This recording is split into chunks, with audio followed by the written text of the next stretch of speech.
Ayan guys, ulam ko itlog na pula, dalawa.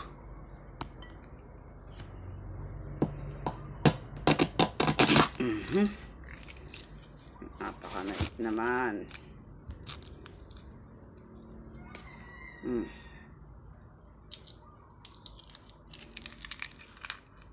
Nagmamantika siya guys.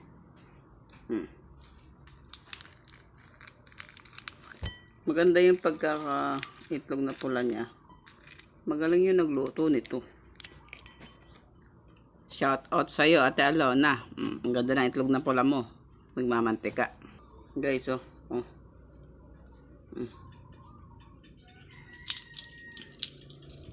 Magaling po siya gumawa ng itlog na pula. Sa kamatis.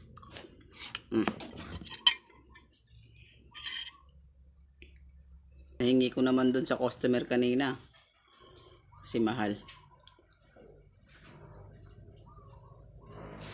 Check natin, baka may tao.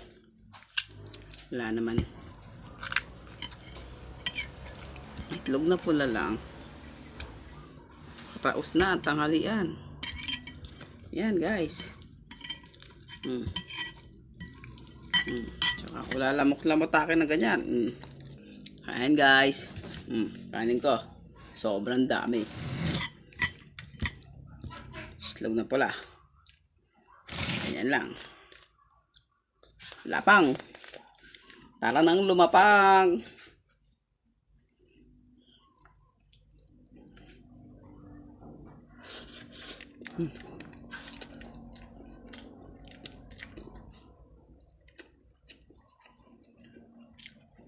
Batis. Nakakahilin.